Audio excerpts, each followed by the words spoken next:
breakfast and allowing us to serve this way. Sarah, I think Sarah's videoing me, but Sarah, this was Sarah's idea, I believe. And so Sarah, thank you for putting this together.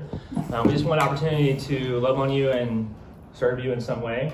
Feel you like your flowers and your breakfast. First, I'm a fan of the apple butter biscuits. Big fan of that. But on Tuesday this week, in my time with the Lord, I was just thinking about the leadership of our church and you guys, and kind of wrote down some thoughts. So I just wanted to share a couple of thoughts with you all. That's okay.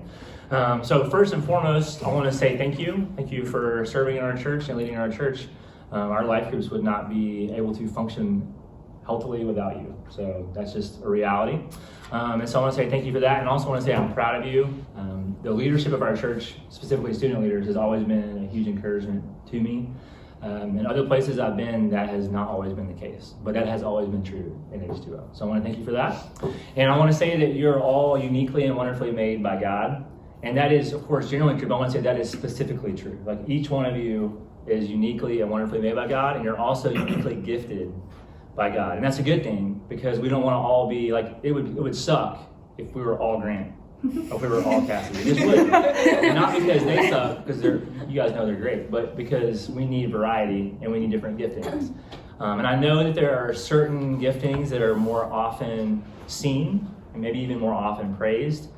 So for example, teaching or leadership or evangelism, things like that are oftentimes seen and thought of. Oh wow, like, oh, this person can sing really well. I notice it, because you can hear them, you know. But there's other giftings that are not as oftentimes thought of or praised at all. So like mercy, I mean, mercy is very biblical and very important and very needed, but it's not always thought of. Or service or hospitality, like Sarah thinking of these things, she want to be hospitable to you guys, or helps in serving other people. Those are things that are not always thought of, and you could argue that they're sometimes even more important, because they're the things that without them happening, we can't love each other well.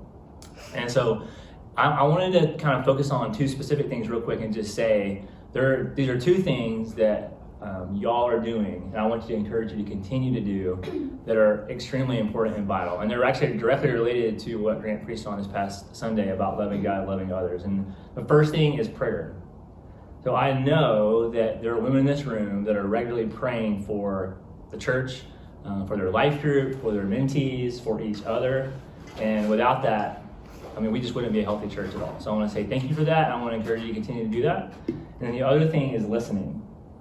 I know that you ladies are listening to people, whether that be, again, your mentee, or that be the freshman that calls you up and is like, I don't know what's going on, or whether it be somebody else in this room that's struggling and they need to be listened to as well. And so I want to say that is awesome, and that is something that is honorable and good and comes from the Lord and the Spirit, but you have to be obedient in that. And I know that there's faithfulness going on in that, and so I want to say thank you for that. Yeah, that's all I have to say.